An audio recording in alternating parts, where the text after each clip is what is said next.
மருத்துவத்தையும் மருத்துவர்களையும் மக்கள் இன்னும் அதிகமாக ஆழமாக புரிஞ்சுக்க வேண்டிய இடத்துல இருக்காங்களா? அதனுடைய சிக்கல், அதனுடைய வெளிப்பாடு தானா?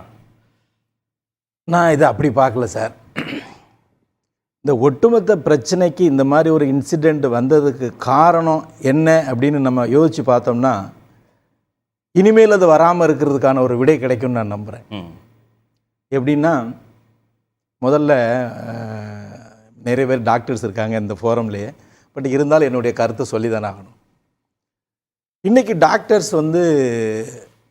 ஸ்ட்ரைக் பண்ணாங்க. ஸ்ட்ரைக் பண்ணுறதுக்கான முகாந்தரமும் அந்த உணர்வையும் நம்மளால் புரிஞ்சிக்க முடியுது. இருந்தாலும் கூட இந்த ஸ்ட்ரைக்கை அவங்க தவிர்த்துட்டு அவங்களோட எதிர்ப்பை வேறு மாதிரி காமிச்சிருக்கலாம். இது என்னுடைய தாழ்மையான கருத்து.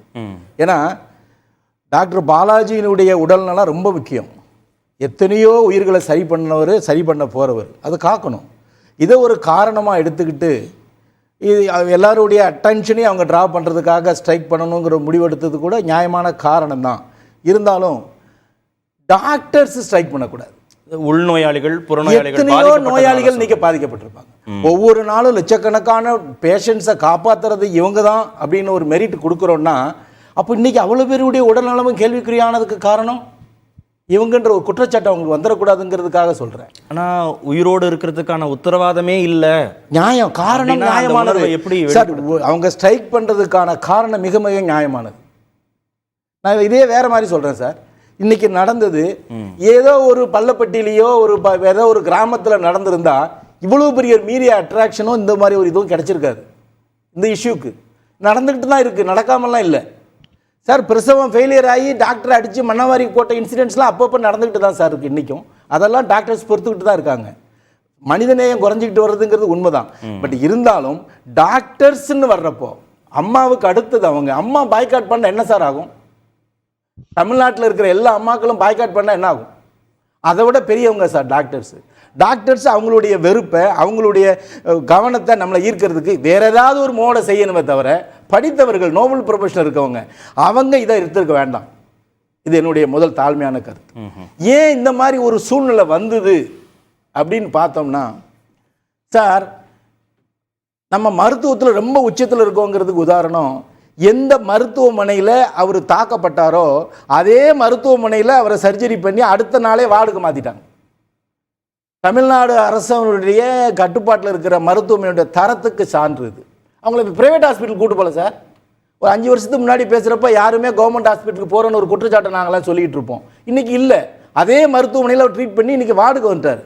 ஸோ நம்மளுடைய மருத்துவமனை தரமானதாக இருக்குது. ஆனாலும் இன்னும் சில விஷயங்களில் கவனம் செலுத்தணும் சார். ஆப்ரேஷன் பண்ணுற ஏரியாவிலெல்லாம் நம்ம ரொம்ப நல்லா இருக்கோம் சார். நிறைய எக்யூப்மெண்ட்ஸ் இருக்குது, டாக்டர்ஸ் எல்லாம் நல்லா பண்ணுறோம். போஸ்ட் ஆப்ரேஷன் ட்ரீட்மெண்ட் இருக்கு இல்லையா சார், ஆப்ரேட் பண்ணி முடிஞ்சதுக்கப்புறம் இன்னும் நம்ம தரம் உயரலை சார். நம்மள அதிர்ஷ்டம் சார், நல்ல நர்ஸு நல்ல கம்பார்ட்மெண்ட் கிடைச்சா. இல்லைன்னா கொஞ்சம் நம்ம இன்னும் வீக்காக தான் சார் இருக்கும்.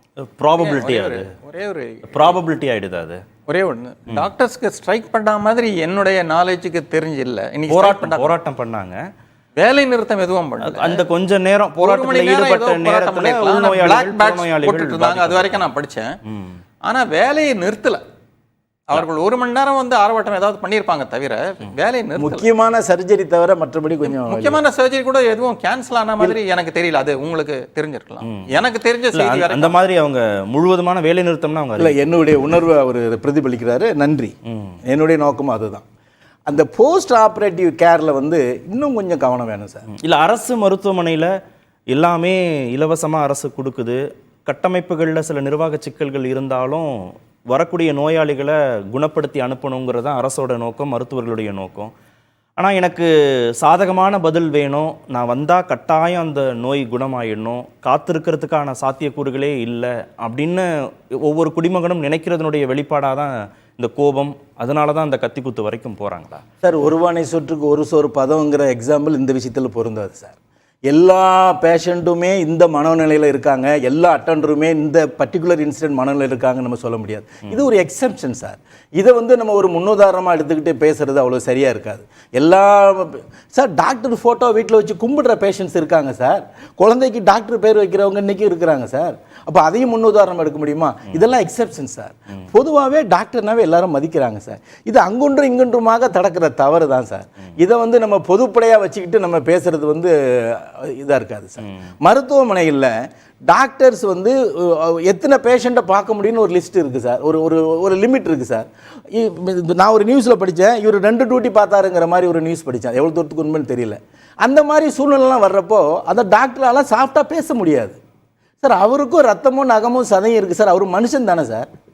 எல்லார்கிட்டையும் எப்படி சார் கடைசி வரைக்கும் சிரித்து பேச முடியும்? ஸோ அவருடைய பணி பழுவை குறைக்கிற மாதிரி வேகன்சிலாம் ஹாஸ்பிட்டலில் இருக்கக்கூடாது சார். சார் வேகன்சி இருக்கவே கூடாது சார். இன்னைக்கும் காலி பணியிடங்கள் இருக்குது சார். டாக்டர்லேருந்து நர்ஸ் வரைக்கும் எல்லா துறைகள்லையும் இருக்குது. அதெல்லாம் நம்ம என்ஷூர் பண்ணணும் சார். சிசிடிவி இருக்குது, வேலை செய்யலை சார். அங்கே ஒரு செக்யூரிட்டின்னு ஒரு ஆள் போட்டிருக்காங்க சார். செக்யூரிட்டியா சார்? சார் ஒரு மாலுக்கு போனால் ஒரு பொருள் தண்ணி பாட்டில் கொண்டு போனால் பிடிச்சிடுறாங்க சார். மாலில் இருக்க செக்யூரிட்டியால் தடுக்க முடியுது.